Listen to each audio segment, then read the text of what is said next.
दिल्ली के जंतर मंतर पर आज भारी भीड़ जमा हो रही है। ये सब हो रहा है कॉकरोच जनता पार्टी यानी सीजेपी के प्रोटेस्ट की वजह से।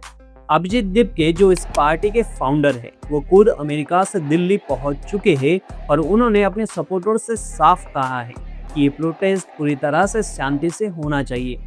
दिल्ली पुलिस ने इस प्रोटेस्ट की परमिशन दे दी है, जिसके बाद लोग वहां जुटने लगे हैं और एजुकेशन मिनिस्टर धर्मेंद्र प्रधान के इस्तीफे की मांग जोर शोर से उठ रही है। सुबह से अब तक क्या हुआ जंतर मंतर पर जानते हैं इस वीडियो में।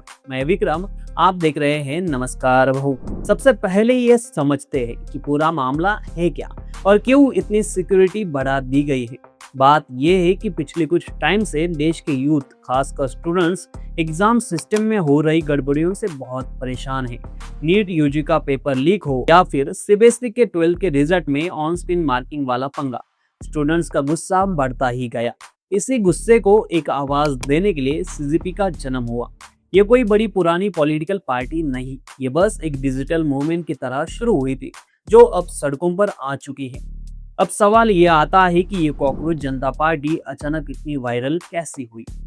इसके पीछे की कहानी थोड़ी इंटरेस्टिंग है।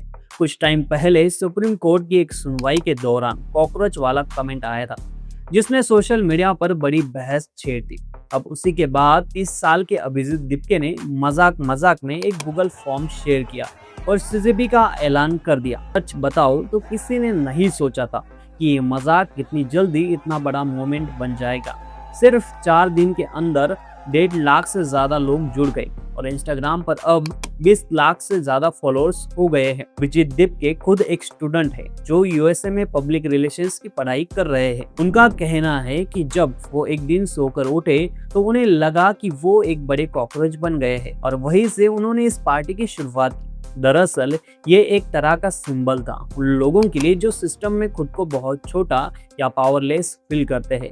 लेकिन अब जो वो दिल्ली आ गए हैं तो वो मैसेज एकदम क्लियर दे रहे हैं कि प्रोटेस्ट एकदम शांति से होना चाहिए। उन्होंने लोगों से कहा कि अपने साथ किताबें और तिरंगा लेकर आइए और साथ में एक फूल भी, ताकि हम पुलिस वालों को वो दे सके।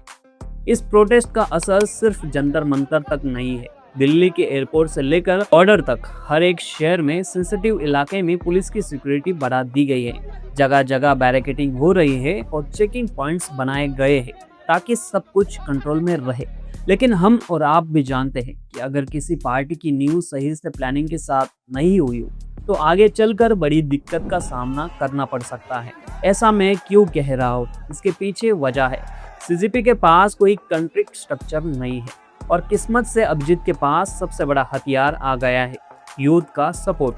लेकिन यूथ को संभालना इतना भी आसान नहीं है, क्योंकि कुछ लड़कों ने मजाक में ऐसा कुछ कर दिया जिससे ये प्रोटेस्ट वायलेंट भी हो सकता है। खैर, देश में ऐसे भी कुछ लोग हैं जो चाहते हैं कि नेपाल में जो हुआ वही भारत में भी होता देखना चाहते हैं। जेनजी का इस्तेमाल करके सिटिंग गवर्नमेंट को हटाना चाहते हैं, क्योंकि अब उनसे तो हो नहीं पा रहा। जेनजी को यह समझना होगा कि वो जो सिस्टम के खिलाफ लड़ रहे हैं वो खुद भी इसी सिस्टम का हिस्सा बन जाएंगे। वह सिस्टम खुद उन्हें ही बदल देंगी, क्योंकि सिस्टम भले ही हम इंसानों ने बनाए हो, लेकिन वो एक दिन में नहीं बनी। सालों से इस पर काम होते आ रहा है। एक सिस्टम के अंदर दूसरा सिस्टम, ऐसे करते करते लाखों सिस्टम एक दूसरे से जुड़ चुके हैं। तो ट्राई करो, बट मेरी मानो तो नहीं हो पाएगा, क्योंकि अब सिस्टम हमारे हाथ में नहीं, वो खुद एक ऑटो मशीन बन गया है जो अब इंसानों को चला रहा है। हो सकता है मैं गलत भी हूँ, मेरे ख्याल से यही हो रहा है, क्योंकि अब कलयुग आ गया है। और रही बात कॉकरोच जनता पार्टी की, तो सिर्फ प्रोटेस्ट करने से कुछ नहीं होता, कुछ बदलने के लिए पावर भी चाहिए होता है। आम आदमी पार्टी ने भी यही किया, पहले आंदोलन और फिर आखिर में जाकर सत्ता, और फिर वो भी उसी सिस्टम का हिस्सा बन गए। खैर, इस पर आपके क्या विचार है कमेंट में जरूर बताना। मिलते हैं अगले वीडियो में। नमस्कार।